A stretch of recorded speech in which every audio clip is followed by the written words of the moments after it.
Bem-vindo ao podcast Mente Blindada 24/7. Eu sou o Gustavo Dantas e o convidado de hoje é o Rani Yaya. Ele é faixa preta 5º grau de Jiu-Jitsu, campeão do ADCC de 2007, ex-lutador do UFC com mais de 40 lutas de MMA. É muita briga, irmão, é muita luta. 21 só no UFC. E a gente fala a respeito da história dele, ele compartilha aí as performances marcantes, falam bastante da parte mental. Então foi um bate-papo muito legal. E antes de começar a entrevista aqui, compartilhar com você também, já está disponível no Amazon, o meu livro mais recente, o meu primeiro em português, Descoberta Interior para Sucesso Exterior, 10 regras para integrar autenticidade e performance no jiu-jitsu e além. E aqui eu compartilho o que eu aprendi na minha jornada no jiu-jitsu até agora, né? Até agora, atualmente, são 37 anos de jiu-jitsu, nesse tempo todo, como aluno, como competidor, como professor, como mental coach. Então, anos estudando, há mais de 15 anos estudando essa parte mental. Então, para você que curte desenvolvimento pessoal, está querendo, de repente, se envolver um pouco mais em leitura, se é algo que você, de repente, não faz, eu tenho a versão em inglês em audiobook, não tenho em português, mas tem essa versão de áudio em inglês. E com uma linguagem bem simples, né, compartilhando aí as lições que eu aprendi na jornada, que acredito que possa, de repente, te ajudar de alguma forma aí, como falo no título do livro, né, no jiu-jitsu e além. O ideal é a gente aprender todas as lições que a gente aprende do jiu-jitsu para a gente poder implementar não só, lógico, no tatame, na performance, em competição, mas na vida pessoal e profissional, beleza? Então, tamo junto. Vamos lá, Rani Yaya. Rani, bem-vindo ao podcast, irmão. Muito obrigado, Gustavo. Prazer estar aqui com você. De novo aqui a gente falou um pouquinho antes de entrar, dar os parabéns aí da filha que nasceu. Eu até falei, cara, se precisar mudar, então obrigado mesmo aí pela disponibilidade nesse momento de família aí, correria e tal. Então, valeu mesmo. Obrigado, cara. Pô, foi um momento muito especial. Ontem passei a tarde toda lá no hospital, um trabalho de parto. Nasceu uma bebê linda aí, né? E me sentindo abençoado aqui nesse momento. Show de bola. Cara, antes da gente falar um pouco da sua história, vamos falar um pouquinho de atualmente, né? Você se aposentou, vai fazer aí, foi 2024, né? Como é que tá a tua vida agora? Como é que tá trabalho, essas coisas, seminário, academia? Como é que tá a tua vida hoje em dia? Bom, atualmente eu sou professor de jiu-jitsu, né? Eu dou aula, tenho uma parceria na academia aqui em Brasília, que é a Companhia Atlética, uma academia de muita qualidade, uma excelente infraestrutura. Também estou agora, no momento, fazendo obra para eu abrir a minha própria academia, né? Empreender no jiu-jitsu também, né? Eu atualmente eu ainda tenho contrato lá no UFC, eu não me aposentei oficialmente, né? Não deixei a luva lá no octógono nem nada, mas como você falou, a última luta foi em 2024 e eu tô com 41 anos, então quanto mais tempo for passando, menos chance de eu voltar a lutar, né? Eu já então aceitei muito bem que nesse momento, fazer mais uma luta de MMA não seria algo muito racional, algo saudável, principalmente para estar lutando, né? Mas ainda sou lutador do UFC, né? E vira e mexe, né? Ano passado eu competi bastante na categoria Master, né? Justamente para aliviar aquela tensão da mudança de você parar repentinamente com a coisa. Eu comecei a competir no Master, aí esse ano minha rotina mudou um pouco aí, devido aos compromissos de família, muita aula, né? Agora o meu objetivo mais é me aperfeiçoar como professor e gestão aí da própria academia. E você sente assim que né, como você falou, 41 anos no MMA é completamente diferente. Você sentiu que é um pouco a combinação de, pô, a vontade não tá tanto lá, mas a vontade tá, mas o corpo já não começa a responder do jeito que você quer? O que que você sente, assim? Porque às vezes cada lutador tem o seu processo, né? Tem gente que fala, meu irmão, tô de saco cheio do processo, não quero mais. E tem gente que fala, cara, até gosto do processo, só que o meu corpo, meu irmão, não tá mais aguentando. Como é que tá nessa transição para você? Foi um pouco disso, né? É, Você vê, uma carreira toda você treinando, você acordando, né, com aquele objetivo, né, tal dia eu vou lutar, então eu vou entrar num camp, eu vou entrar numa dieta, vou para academia, eu vou treinar, né? A recuperação, obviamente, não era mais a mesma. O acúmulo de lesão começou a influenciar muito na minha qualidade de vida mesmo, né, coisa assim, que eu cheguei a correr risco de ter algumas possíveis sequelas que poderia agravar para sempre o resto da minha vida, né? Tipo, eu tive uma hérnia na cervical, uma na lombar, que quando eu estava treinando lá todo dia, de 2 a 3 vezes por dia, tinha dia que eu andava todo torto, eu passava a maior parte do dia andando todo torto, né? E na cervical também, eu tive que cancelar uma luta lá no UFC por conta dessa lesão, né? Porque, né, o pescoço duro, enfim, né? Você vai passando por cirurgias, aí a recuperação não é mais a mesma, mas é aquela coisa, o atleta, ele tem esse orgulho muito forte, eu acho que tem que ter mesmo, né, cara? O cara, ele não, ele sempre vai além do limite, né? Tipo assim, ele nunca é o suficiente, o que ele fez nunca é bom o bastante. Então ele quer mais. E quando eu dei um tempo, né, eu comecei a me olhar de fora. Tipo assim, passou um ano, eu comecei a me olhar de fora, né? Porque você de dentro, o, o empresário te mandando a luta, você aceitando a luta, você em camping, você não enxerga, não tem uma percepção muito boa da realidade que você tá, né? O cara que está lá no UFC, por exemplo, ele tem que estar obcecado com o fato de ser campeão. Ele tem que sentir que ele consegue ganhar de todo mundo ali. Eu acho que esse é um pré-requisito básico para o cara estar no UFC. Mesmo que ele nunca chegue, mesmo que ele não consiga chegar, ele tem que ter essa confiança. E ele tem que estar sentindo isso.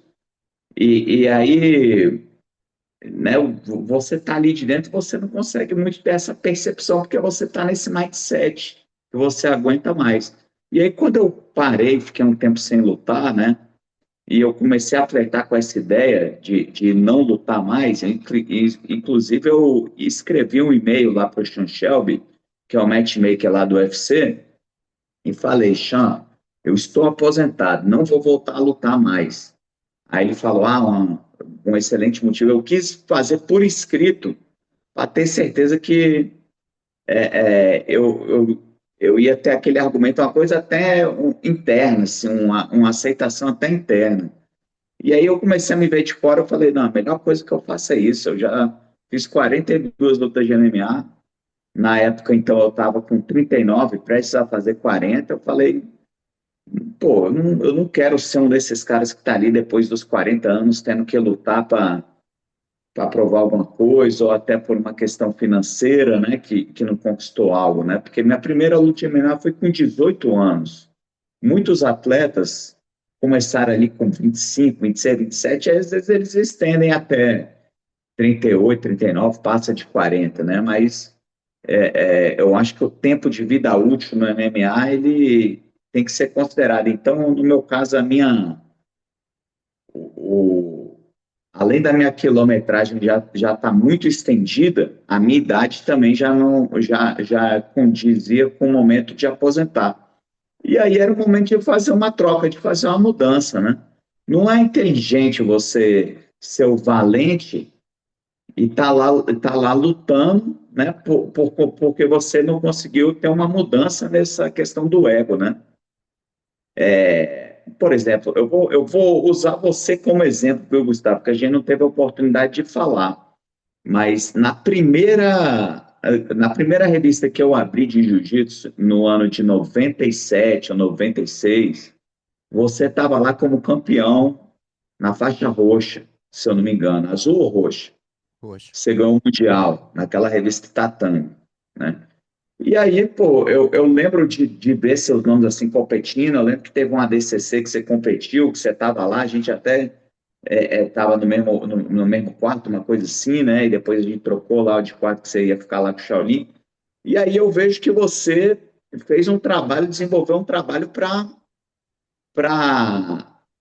ser coach, né? Tá aí com podcast, né? Teve uma academia, então você conseguiu encerrar um ciclo. Então acho que é bem inteligente o cara respeitar o tempo que ele tem como atleta, como lutador, encerrar um ciclo, ter inteligência, ter essa sabedoria e conseguir linkar aquilo que ele acumulou com uma outra coisa. Cara, e no seu caso, né, a gente está falando aí de MMA, eu tive as minhas experiências de MMA também, no caso, né, eu consegui em vários UFCs e lutas, trabalhei em academia de MMA, fui em vários corners com o Dedé, com o pessoal da academia, e uma coisa que de repente o pessoal que está assistindo e tem de tudo, tem dom de academia, galera das antigas, tem gente que está começando jiu-jitsu e não entende a dificuldade do MMA, cara. Não só na parte física, em tudo, o sacrifício. E o que você fez, irmão, eu falo, são poucas pessoas que conseguem entrar no UFC e se aposentar no UFC. Porque, cara, a maioria, você sabe, entra às vezes, faz duas lutas, pum, corte, tchau, e meu irmão, vai arrumar outro evento e para voltar é um perrengue. E desde que você entrou, acho que você ficou o quê? 12, 13 anos com a organização, assim, ativo, né? Então, é tipo Sim, assim, é, é muito tempo.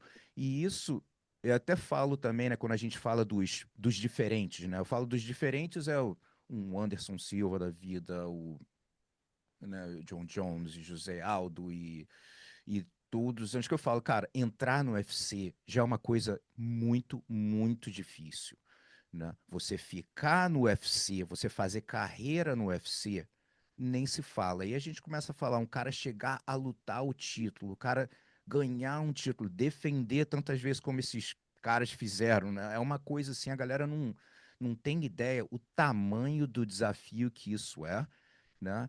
E o que está por trás desse sofrimento todo e principalmente aí falando do corpo, né, cara? Porque é muito complicado fisicamente falando, e ainda mais na tua categoria mais leve.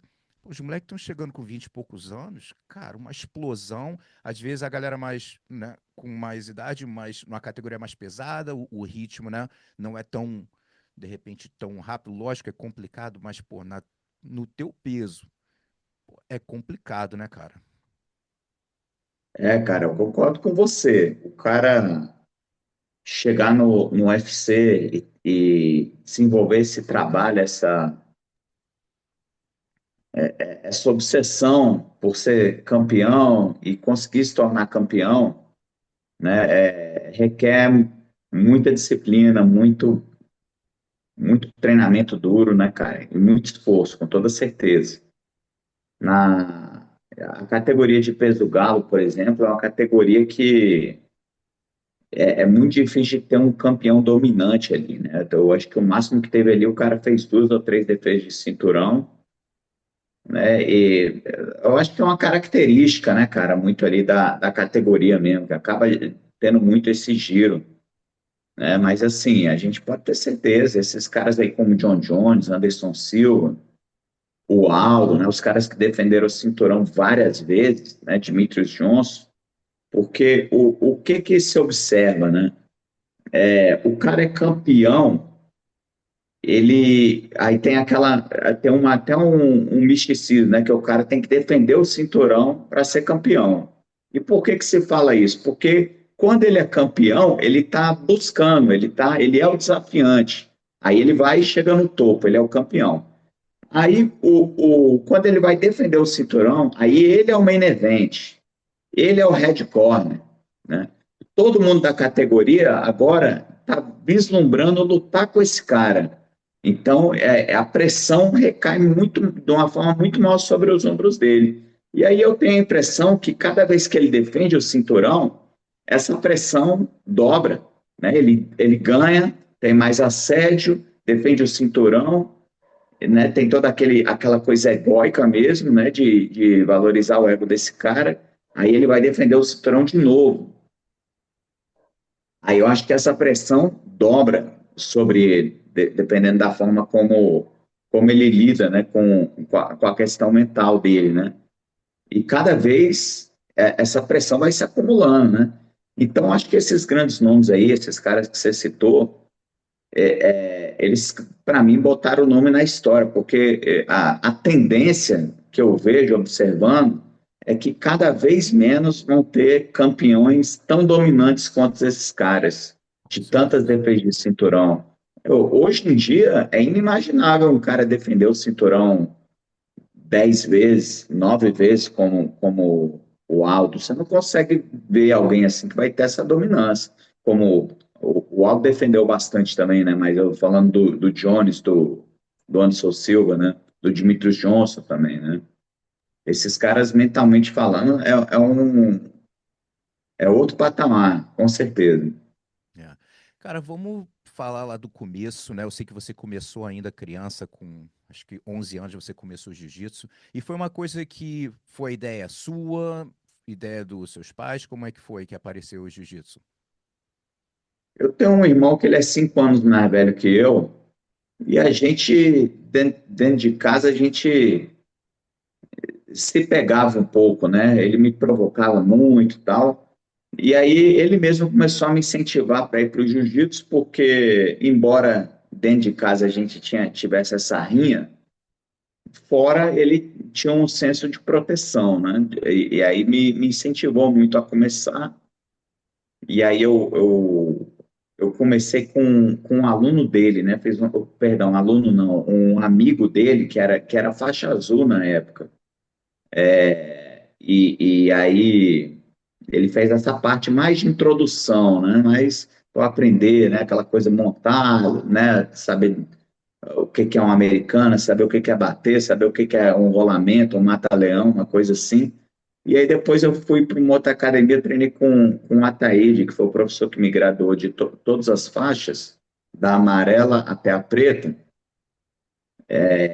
e que aí já era uma vibe mais naquela aula mais de equipe, né, mais de grupo, né, naquela época, na década de 90 ali, né, que o jiu-jitsu, para você ser bom, você tinha que estar competindo, tem que estar ganhando medalha, senão você era meio que descartado, você não servia para coisa, né?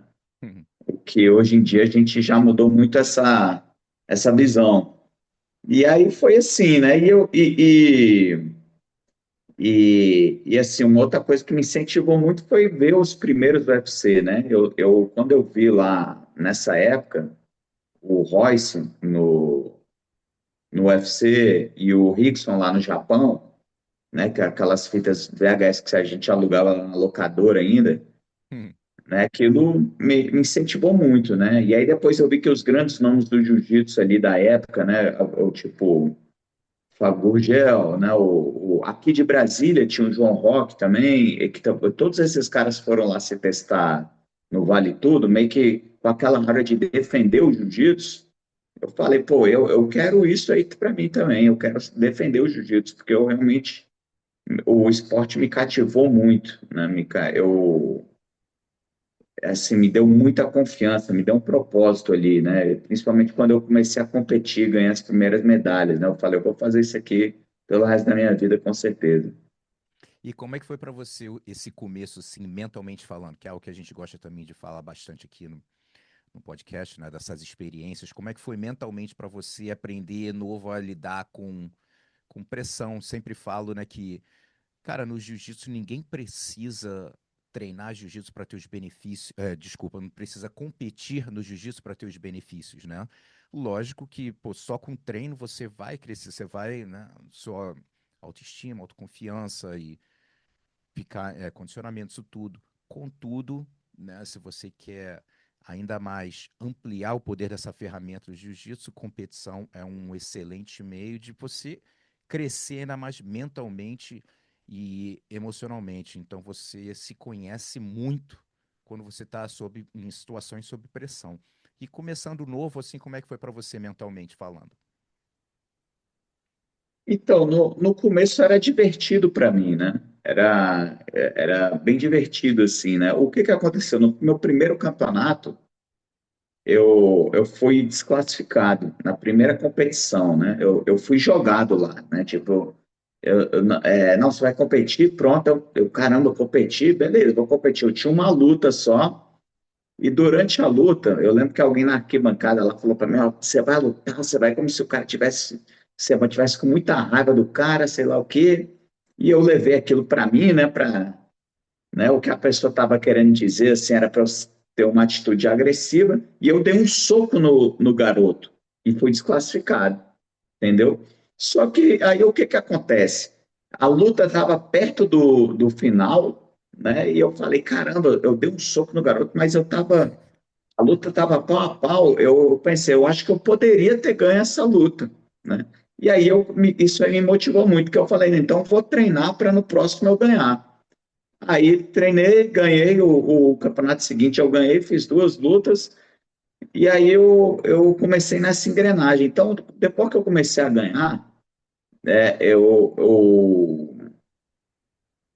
para mim era divertido. Eu ia lá, eu passava a adrenalina de lutar, eu absorvia ela, né, lidava com esse fantasma mental que todo mundo lida, obviamente, né? Você vai lutar, é uma expectativa. E aí nunca foi grandes coisas para mim, né? Assim, e lutar, né? Mas o meu professor, ele me incentivava muito e como também não tinha muitas lutas no Infanto Juvenil, aqui em Brasília, ele me incentivava muito a subir de categoria. Então, no ano de 98, teve o terceiro campeonato mundial, o primeiro 96, segundo 97 e em 98 o terceiro. Foi o primeiro ano que ia ter juvenil, né? Eu tinha 13 anos ainda, eu era infanto juvenil, então aí eu era amarela, estava ganhando vários campeonatos, ele me subiu para a faixa azul, falou lutando juvenil. E ali foi a primeira vez assim que eu senti uma pressão grande, né, de estar ali com um monte de garoto, assim, só de estar na área de aquecimento, você já olhava aqueles garotos, os Manauara, né, o pessoal do Rio ali, que o garoto os meninos com a cara diferente, com aquele sangue no olho, entendeu? E aí nesse campeonato eu lutei até com o Kiki. Você sabe quem é o Tô Kiki? ligado, lógico. Lá de Manaus, né? E aí ele foi o campeão dessa categoria e me finalizou num triângulo, logo na primeira luta, né? Foi um bloqueio total que eu tive ali, mental, assim, que eu estava abismado de estar no Rio de Janeiro, competindo ali com aquela galera, né? E aí o que me ajudou muito no aspecto mental foi que no ano seguinte, aí eu já tinha 14 anos, um ano depois, eu consegui ganhar essa mesma categoria, né? Eu ganhei 4 lutas e fui campeão, né? Eu provavelmente, eu não sei como é que são. Eu lembro que no começo eu acompanhei um pouco, depois eu parei de acompanhar. Mas eu acredito ter sido o campeão mais novo de todas as categorias no Mundial, né? Que eu tinha 14 e ganhei o Mundial de Juvenil, que era 16, 17 junto.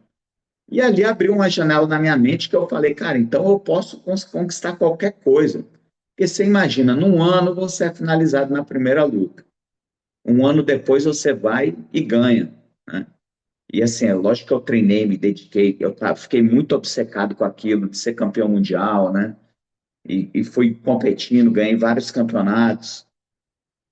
E aí, no momento que eu consigo ganhar essa medalha de ouro lá, eu falei, pô, tudo então é possível. Se você treina, você se dedica e bota muita vontade naquilo ali, você consegue ali, né? Então foi um insight mental muito bom ali que eu tive que me favoreceu muito.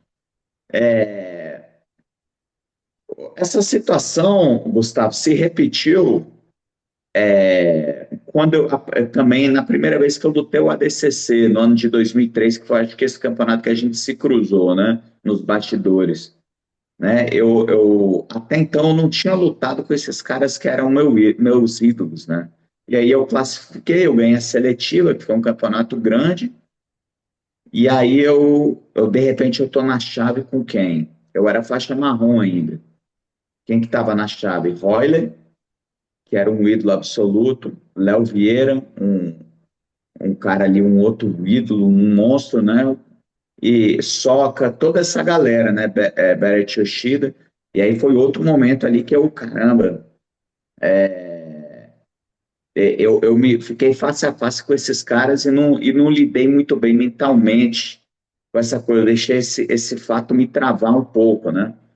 Mas foi algo que depois eu superei. Comecei a me visualizar vencendo, né? Depois do primeiro ADCC, né? Fui ganhando confiança com outras competições e vi que podia estar fazendo frente com esses caras também. A mesma coisa aconteceu quando eu fui estrear no MMA, né? Eu com 18 anos, eu fui fazer minha estreia, né? Eu lutei com um cara bem mais pesado, porque não era MMA ainda, era vale tudo, né?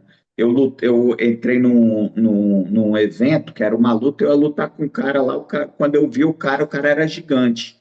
Tipo, eu tinha 70 quilos, o cara devia ter uns 85.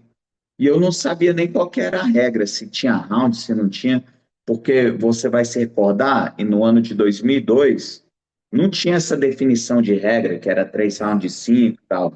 Era do Pride, né? Já tinha o UFC, é óbvio, mas era o Pride que bombava, né? A gente visualizava se lutando lá no Pride, né? O mais alto patamar é lutar no Pride. E no Pride valia chute na cabeça, aquela coisa toda. E aí eu entrei lá sem ter a menor ideia de regra, de se valia chute, se não valia. Na minha cabeça valia tudo. O evento também não era um evento organizado, era um ringuezão no meio da rua, na cidade de Goiânia.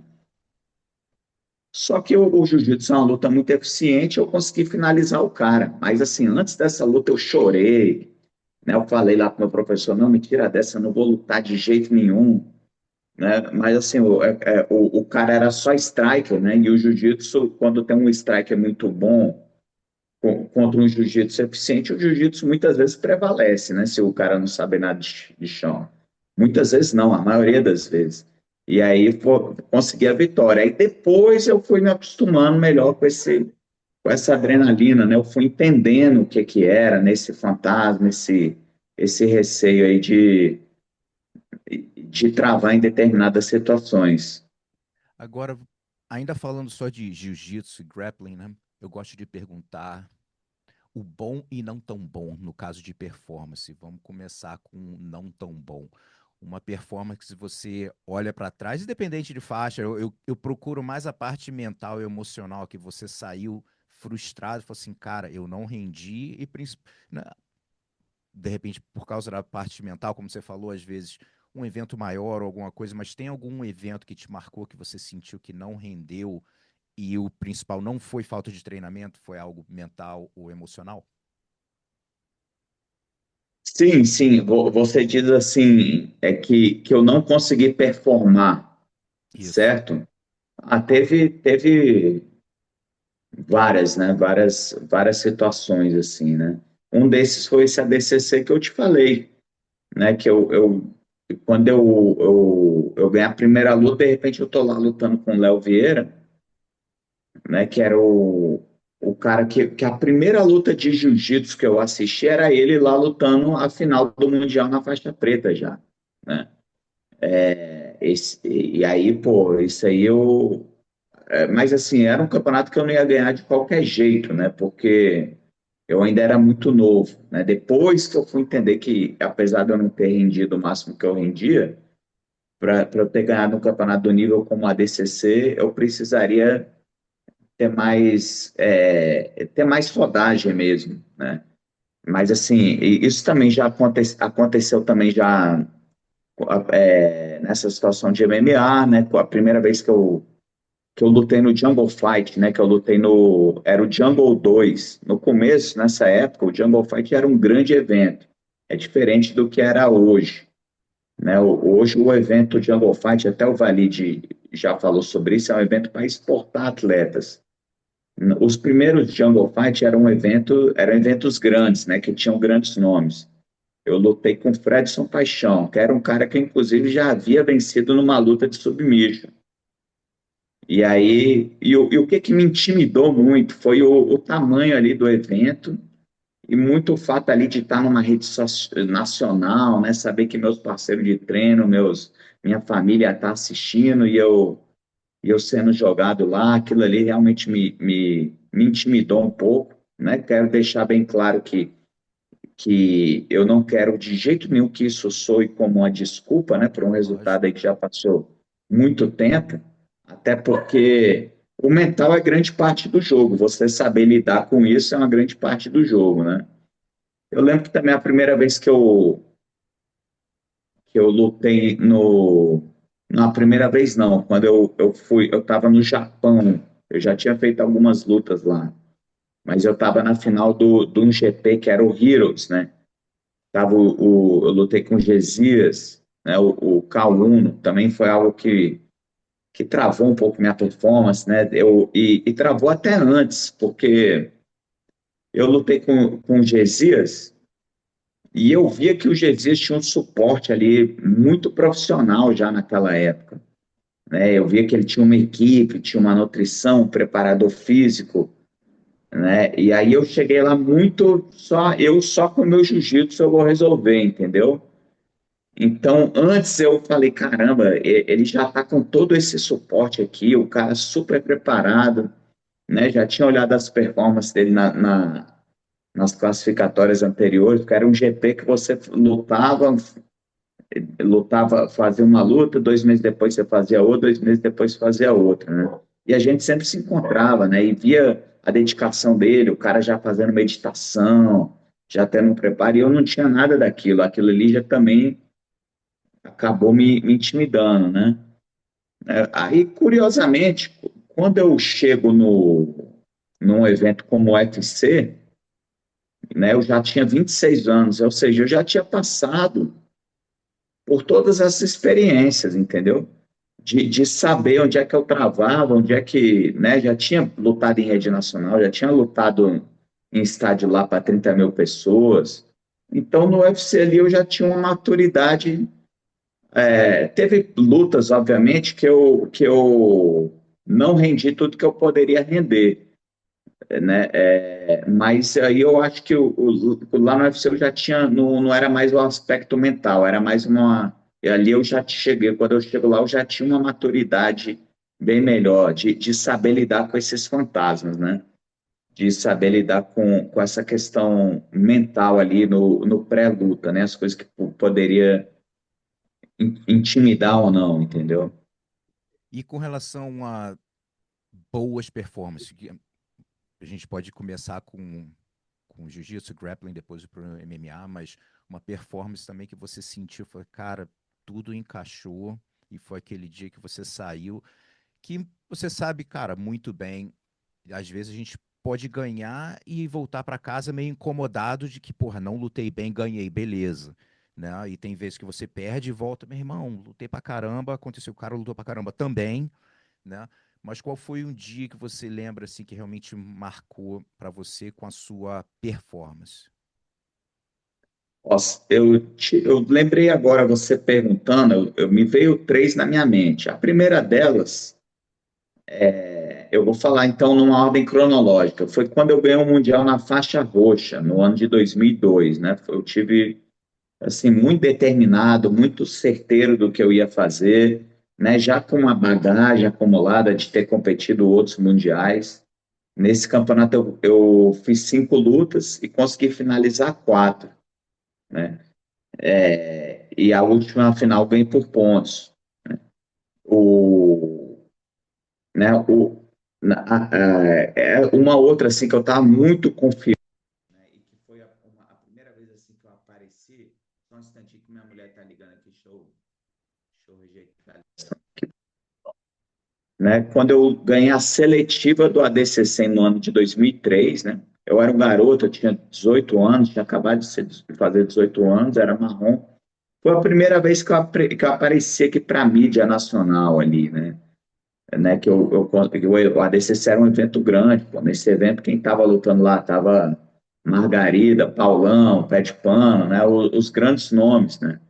E eu, assim, muito confiante que eu ia surpreender, né? Ali eu sentia que no Senkimono, porque eu já vinha se treinando Senkimono há um bom tempo, então eu sentia que eu ia surpreender ali, pegar uns nomes ali que eram conhecidos mas que talvez me subestimasse, né, por eu ser um garoto muito novo. Então, entrei muito confiante e consegui vencer. E a outra, em termos de performance, foi o ADCC em 2007, né, que eu acho que foi talvez a minha melhor performance em competição, né, que eu finalizei 3 de 4 lutas, né, consegui superar o Léo Vieira, finalizá-lo na final, que foi o meu maior oponente, né, que a gente lutou 3 vezes. E foi um cara que, quando eu era branca, ele já era preta, né, já era um campeão.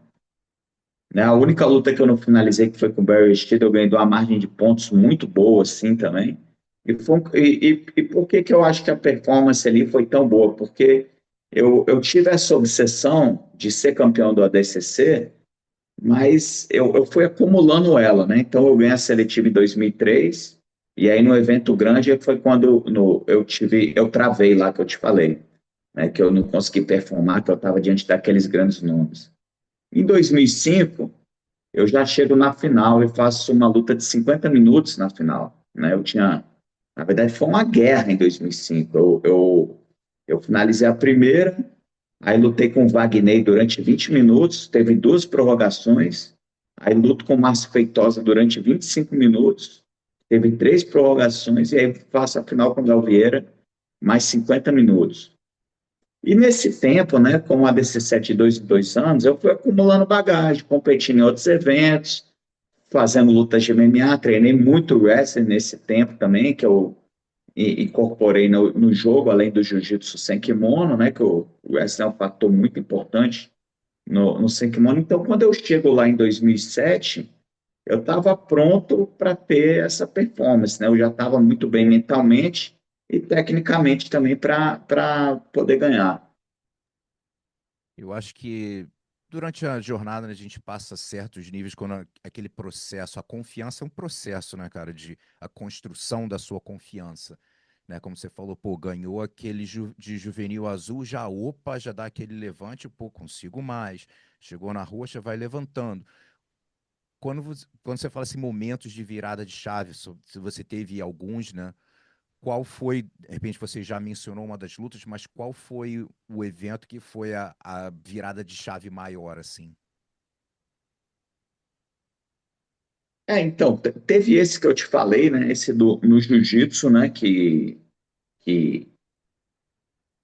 foi uma grande virada de chave, né? Que né, em 98, eu com 13 anos, eu sou finalizado na primeira luta, e no ano seguinte eu sou campeão, vencendo 4 lutas, né? 4 lutas duríssimas, mas assim, foi uma mudança muito da água para o vinho, né? No grappling, aí eu tenho que atribuir esse ADCC, né? Eu acho que não foi nenhum ADCC que eu ganhei.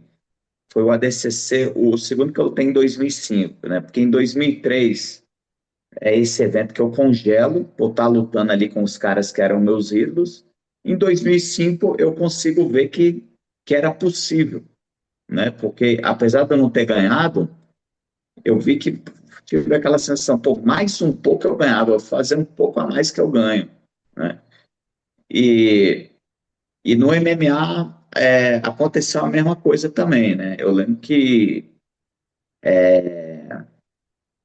também eu tive esse momento no MMA, né? Eu destaco então esses 2 momentos aí que eu tive, essa luta no Jungle Fight com o Fred e essa luta no Japão com o Gesias, que depois mudou minha chave. Eu falei, não, cara, eu tenho que ter uma preparação muito boa, né, aqui para o MMA, uma preparação física, técnica e mental, né? Eu busquei, assim, psicólogo, fiz um trabalho de regressão, hipnose, né? Eu falo com muita gente tem esse preconceito, assim, né, de falar, pô, o cara foi no Com psicólogo, o cara tá indo certeza. no psicólogo. Mas, assim, cara, isso aí é uma ferramenta, né, e muita gente não se atenta a isso. Existem alguns treinadores, Gustavo, que eu vejo que eles já são o coach literalmente, né? Então, alguns caras talvez não precisam de um suporte mental, de um coach, de um psicólogo, né? Eu vejo que alguns caras têm uma bagagem tão grande, um acúmulo tão grande, que eles conseguem passar uma confiança para o atleta, né? Eu vejo isso muito no Dedé Pederneiras, né? No no jiu-jitsu eu também eu tenho essa impressão, né? Eu nunca fui treinado por ele, mas eu tenho essa impressão no Fábio Gurgel também, né? Um outro cara no MMA que eu vejo que passa uma confiança sinistra, que eu já fiz um treino com ele, cara. E num treino que eu fiz com ele, a minha confiança aumentou demais. Em um treino só foi o Rafael Cordeiro.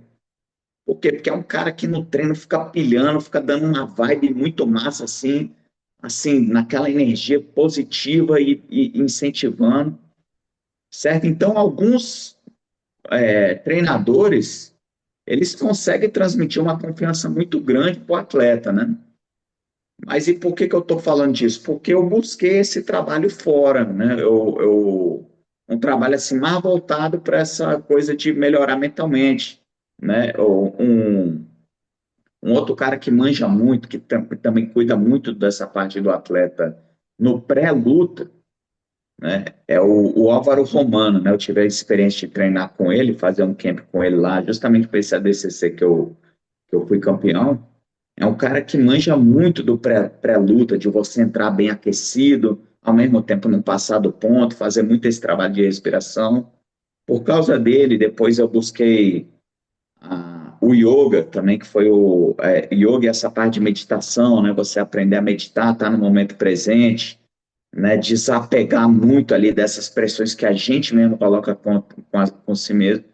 Então, assim, eu acho que essa mudança de chave mental foram as derrotas que eu fui tendo, que eu destaquei aqui, que foram me levando para esse lugar aqui de buscar a melhora para eu conseguir me adequar a tudo isso aí. Cara, a palavra-chave que você, acho que representa tudo que você falou aí, é a palavra humildade. Humildade para reconhecer que, irmão, preciso de ajuda profissional. Ponto. Tá ligado? Tem alguma coisa que não tá dando certo, tem que melhorar. E tem uma razão por que, né, você fala assim, atletas olímpicos têm psicólogos ou mental coach, porque, e muitas das vezes, não é porque tem um problema. Os caras são excelentes performers, mas pensam, cara, o que que eu posso fazer para performar ainda melhor? Né? Não é só você tem que ter um problema. Eu acho que melhorou muito hoje em dia, mas ainda, né, ainda tem a galera que tem esse preconceito. E eu sinto a diferença, né, morando aqui, pô, hoje em dia eu moro há mais tempo nos Estados Unidos que no Brasil. O brasileiro é realmente muito emotivo, né? Traz muita emoção para tudo. E isso pesa essa coisa de não saber lidar com isso. O americano, com certeza, é mais frio nesse aspecto. E, cara, você também teve uma experiência, pô, top demais que poucos atletas no mundo tiveram de poder treinar com o mestre Rickson Grace. E, e com certeza você deve ter observado e pega algumas coisas, ainda mais com essa parte, né? Ele sempre passa aquela imagem de samurai, né? Você vê aí os documentários, as coisas todas. E só dar uma resumida um pouquinho como foi essa experiência com ele, né? Como acrescentou aí na sua jornada, principalmente nessa parte.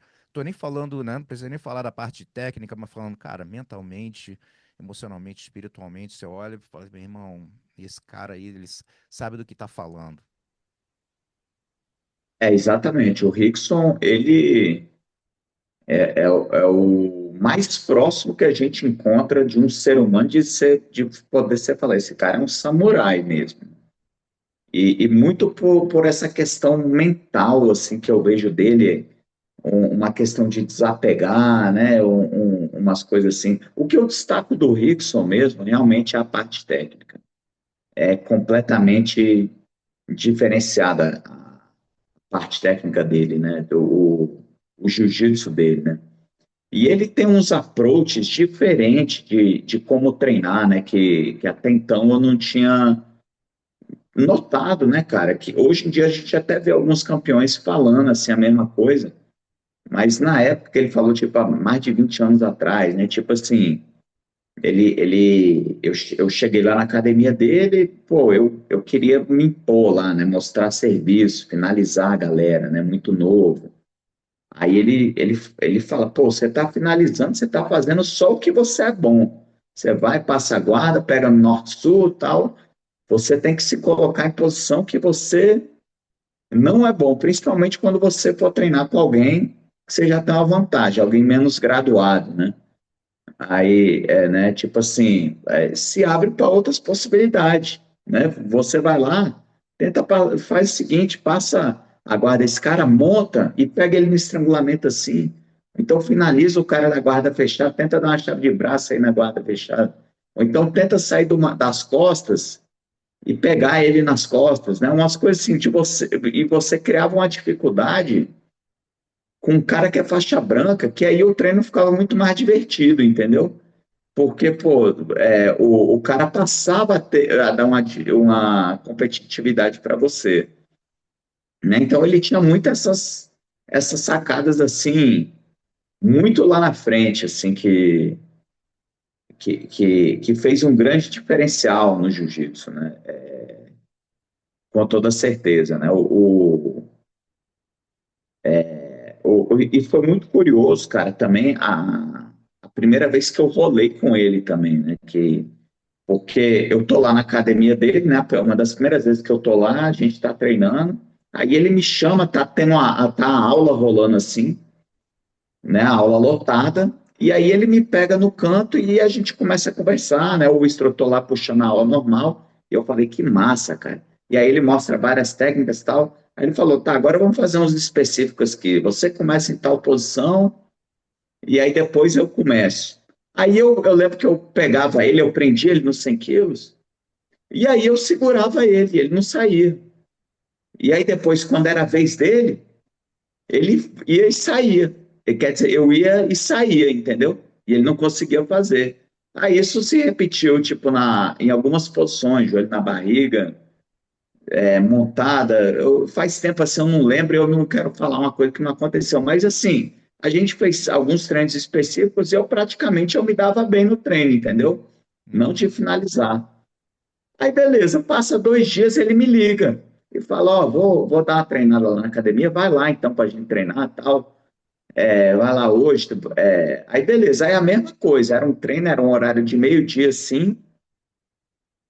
E aí o instrutor ficou dando aula lá com a galera, não estava tão cheio nesse dia. E aí a gente vai lá, troca uma ideia do mesmo jeito, bate na mão e começa a rolar. E aí a gente começa a rolar, cara. Ele tá com o meu jogo todo matado.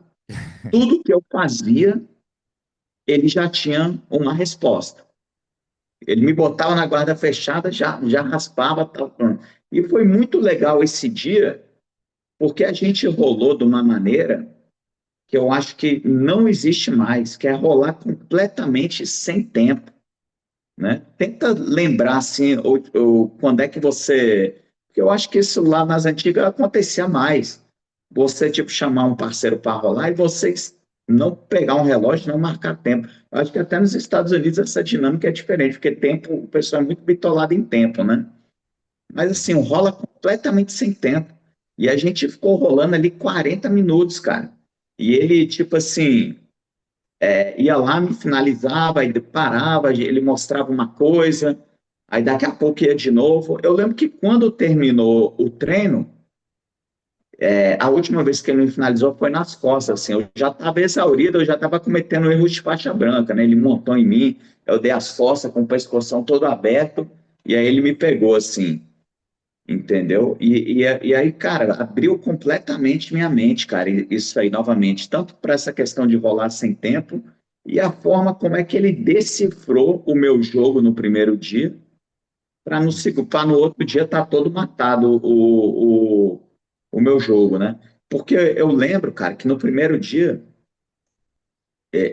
eu teve essa situação com ele, né? Que eu conseguia meio que fazer as coisas que eu meio que botava uma energia e conseguia sair das posições. Eu até liguei para o meu professor que estava aqui no Brasil, né? Eu falei, e aí, pô, eu rolei com isso aqui, mas eu acho que ele não é essas coisas todas, não, cara. Tal. Né? Até falei assim. Aí ele falou assim para mim, ó, fique esperto que ele estava só matando o seu jogo, né? Aí eu nem dei bola, assim, fiquei de boa. Aí quando foi ver, foi exatamente isso, cara. Foi bem interessante essa situação.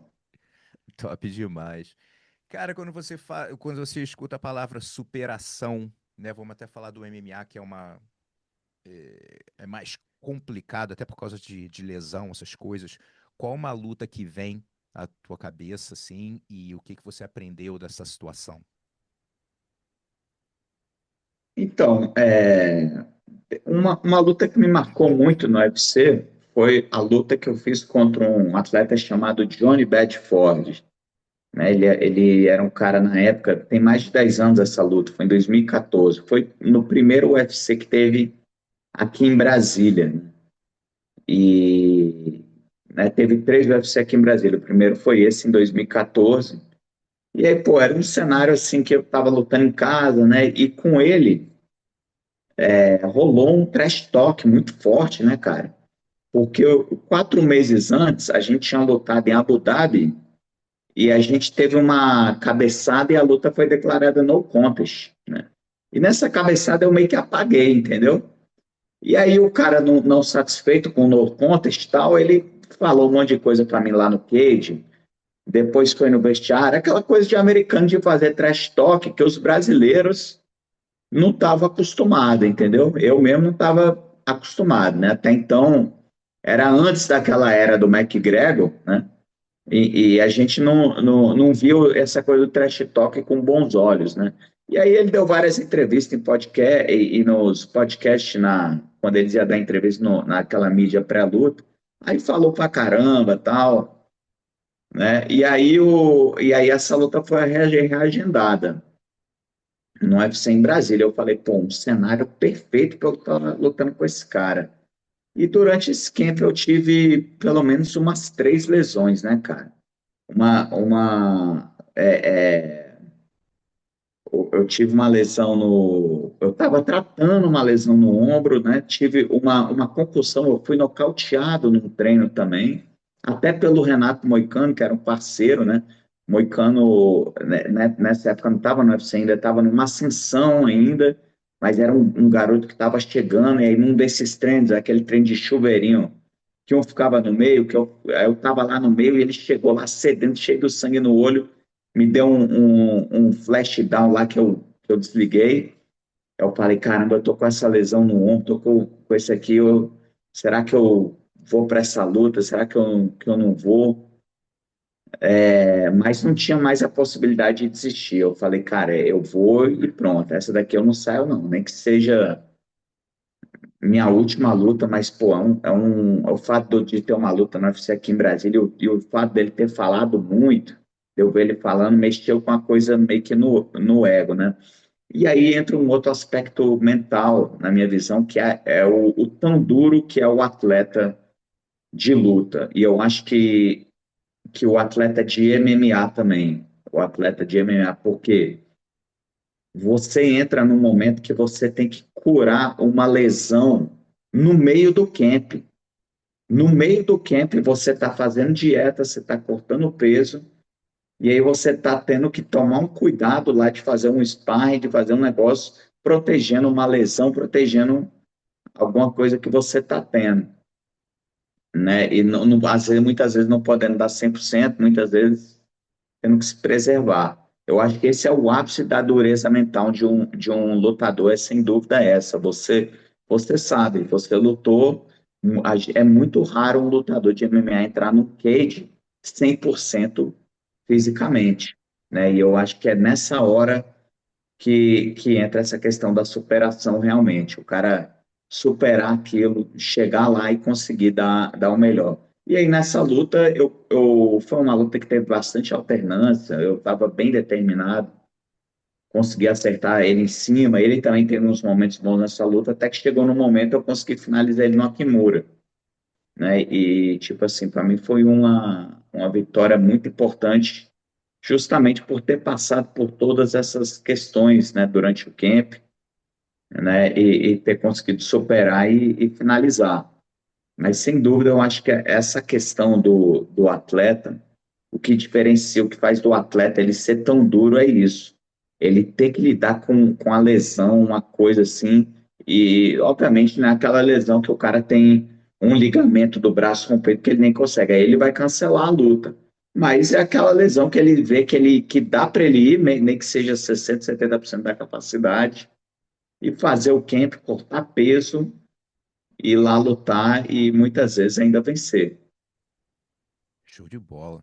Cara, a gente está chegando no final, tenho mais só duas perguntas para você. Uma, eu sei que você gosta de ler também, né? Qual foi um livro que você pode recomendar? Que foi um livro que o negócio é o seguinte, com um livro eles vêm em momentos diferentes da nossa vida, né? E é interessante, às vezes você pode ler um livro, não deu muita atenção, 5 anos depois você relê, parece que é outro livro, né? Fala assim, caraca, não lembro, né, desse livro, o que for. Qual foi um livro que você sente que foi o que fez mais, que mais te impactou, assim? E às vezes algumas mensagens, né? É o suficiente para você pô, dar um clique ou alguma coisa. Qual um livro que vem na sua mente?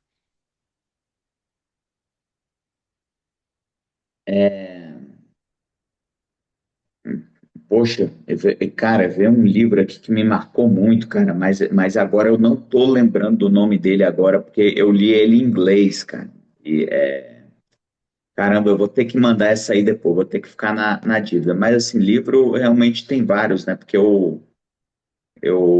uma coisa que eu curto. Então, eu vou falar alguns livros, tá, Gustavo? Alguns livros assim que me marcaram, né? Um, assim, é a Arte da Guerra, né? Questão de Uhum. estratégia. Você tem entendimento de estratégia, assim, para mim, fez uma grande diferença, né? O Alquimista, do Paulo Coelho, né? É um livro assim que na época, igual você está falando, na época que eu li fez todo sentido, né? Porque eu era um garoto, eu tinha 20 anos, eu fui morar fora, né? Uma coisa assim, muito de você perseguir o seu objetivo e obter um propósito através daquele objetivo, né? E aí tem um livro também muito ligado com essa parte de espiritualidade, que é um livro, ele tem até um cunho religioso, que é dos hindus, que é um livro chamado, talvez você ouviu falar, é o Bhagavad Gita, Não né? conheço não. Não ouviu falar. Muitos desses livros, O Poder do Agora, Uhum. muito livro famoso foi inspirado nisso. É um livro então é um livro muito antigo, tem esse cunho religioso dos hindus, que fala muito dessa questão do yoga, do momento presente. Yoga, na verdade, é união, né, entre corpo, mente e espírito, a palavra, né? Mas aí tem toda uma filosofia, né? E é uma história muito legal, porque era tipo assim, eram dois irmãos, né? Um que era filho bastardo de uma serva e outro que era um irmão lá que ia herdar um reino, né? Ele ia herdar lá o reino do pai, né? E ele é mais assim, mais soberbo. E aí, a divindade, né, que é Krishna, é a divindade, é como se fosse o Deus, virou para um e falou assim: Ó, vocês vão ter uma guerra aí para ver quem é que vai comandar aí. Para um, eu vou dar o meu exército. Aí esse irmão que era o gananciosão já chegou e falou: tá, eu quero o exército, eu quero. Aí ele falou, o Krishna fala: e para outro eu vou dar os meus conselhos.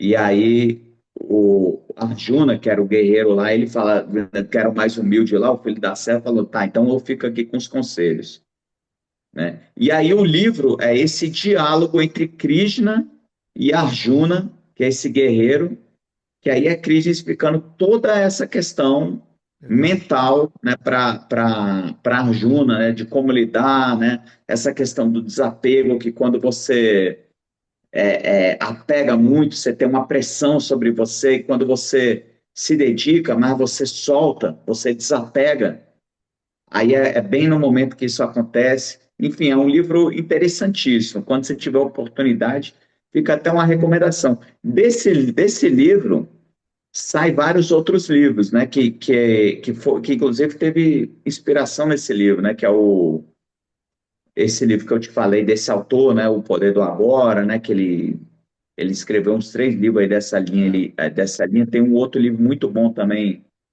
que é O Caminho do Guerreiro Pacífico, que eu Uhum. acho que é muito importante, né? Que tem até o filme. O filme eu também Dan, agora qual não o nome tô... dele? Dan alguma coisa? Willman ou Dan? Exatamente, pronto, Ah, você sabe. Você lembra do filme, como é que é o nome do filme? Porque o nome do filme é diferente. não lembro. Mas tem um filme que o garoto era. O garoto do filme praticava algum esporte assim e tal. Enfim, então esse livro ele é muito bom também. Então fica essa aí, a minha recomendação de livro vai ser essa aí, o Bhagavad Gita. Show, Bhagavad Gita e o Caminho do Guerreiro Pacífico. show. E, cara, a última pergunta. Qual foi uma das maiores lições que a competição, digo nem o jiu-jitsu, lógico que é parte disso, mas uma das maiores lições para a sua vida que a competição te deu? Pô, com certeza a maior lição é que toda vez que a gente for pisar lá, pisar para entrar no octógono, a gente tem que estar disposto a matar ou morrer, sem dúvida. E essa lição vai para uma lição na vida porque tem a ver com você dar o seu melhor no seu dia a dia, né? Eu falo matar ou morrer assim, mas o que que isso significa? E até dentro dessa nossa conversa da questão do approach mental, né? Tipo, você vai para um campeonato de jiu-jitsu, não vai ter uma probabilidade muito grande assim, de você morrer, né? A gente, né, questão de morrer, pô, a gente pode escorregar ali numa casca de banana e bater a cabeça, né? Mas a gente sabe que as probabilidades são remotas. Mas eu acho que é quando você realmente tem um nível de dedicação tão alto, um nível de entrega tão alto para uma situação de competição, que você faz daquele o momento mais importante de todos para você. E para você chegar nesse estado, e eu consegui atingir esse estado algumas vezes em algumas lutas no UFC ou em algumas performances que eu tive. Por que que eu falo atingir esse estado? Porque não adianta eu falar, eu vou competir amanhã, eu estou aqui destreinado e amanhã eu vou entrar numa luta para matar ou para morrer. Não tem como. Isso aí é igual a gente falou sobre quase tudo, é uma construção mental que você vai adquirindo no decorrer do tempo, né? Que é quando você chega naquele momento que você fala que você está treinando, que você está se dedicando, que você está investindo várias horas do seu dia, tudo no seu dia gira em torno daquilo ali, mas ao mesmo tempo você não bitola, você tem aquele momento de relaxamento, porque esse é um outro fator importante também, Gustavo. Algumas lutas eu me sabotei com overtraining, Tô de ligado. me, de me de treinar além da conta por conta de uma Passar do pressão ponto, que eu né? botei em cima de mim, né? Então, quando você está em paz, você está treinando, você está dando o seu melhor, mas você sabe que você vai ter um momento de relaxamento com a família, você vai ter um momento de lazer para tomar um suco ali com um amigo, mas você não vai cometer uma comédia de virar uma noite num sábado e tomar uma lata de cerveja, por exemplo. Mas, enfim, aquela coisa de você estar dentro, né? Aí entra no momento você atinge esse estado emocional de que você está disposto a morrer lá. Se você vai entrar no octógono, se você quebrar teu braço, quebrar teu pé, se o cara arrebentar tua cara, se o cara te deixar com uma sequela, e você está em paz com aquilo, é porque você está disposto a morrer ali, né? Você olha para os seus filhos e você, não, eu vou entrar no ringue, é a minha missão. O que acontecer lá, eu estou tranquilo, né? Então você se despede do seu filho, da tua mulher, mas você está em paz com aquilo, né? Assim como a situação que você vai matar também, né? Porque já teve luta que eu subestimei o cara a um ponto que eu falei, não, esse aqui vai ser fácil, eu vou chegar, vou finalizar o cara e pronto, né? E isso não acontece, mas você ter a certeza que você, por outro lado, como você está disposto a morrer, você também está disposto a fazer o que você tem que ser feito para vencer. Se você tiver que arrancar a cabeça do cara fora, você vai vencer. Eu acho que tudo isso tem a ver com o que a gente falou aqui, que é o foco total, é a entrega total, né? Pô, show de bola, cara. Irmão, brigadão pela disponibilidade aí, como eu falei agora nesse momento aí de família, então, pô, vai curtir, vai lá ver tua filha e brigadão aí compartilhar essa experiência aí que, meu irmão, mais de 40 lutas de MMA é muita briga, irmão. É muita briga. Então, pô, Nossa o Senhora, desgaste agora eu aqui de óculos falando com você, quando eu lembro disso, eu nem acredito num é negócio muita desse. briga, meu irmão. Eu não tenho ideia. Não é só 40 lutas. Quantas horas de preparação para entrar para fazer mais de 40 lutas? É uma loucura, assim. São poucas pessoas no mundo que podem falar que, meu irmão, fizeram 40 lutas. E não só isso, como eu falei, se aposentou pelo UFC, né? Que também é muito difícil de fazer. Então, meu irmão, parabéns pela carreira. E com certeza eu vou te ver aí nos eventos de grappling profissional também, quem sabe o UFC BJJ, tá ligado? Vários aí que, pô, você tem oportunidade de ainda tá fazendo no grappling, com certeza a galera ainda vai te ver muito aí no tatame. Muito obrigado, Gustavo. Fico muito feliz aí pelo reconhecimento, cara. Ainda mais de você, que foi um cara aí que eu vi nas antigas aí. E manja do que tá falando, né? Sabe muito bem do que tá falando aí, cara. Valeu mesmo. Show de bola. E estimo aí todo o sucesso aí na sua jornada também. Vamos ver se a gente se cruza em breve aí para trocar umas figurinhas. Valeu.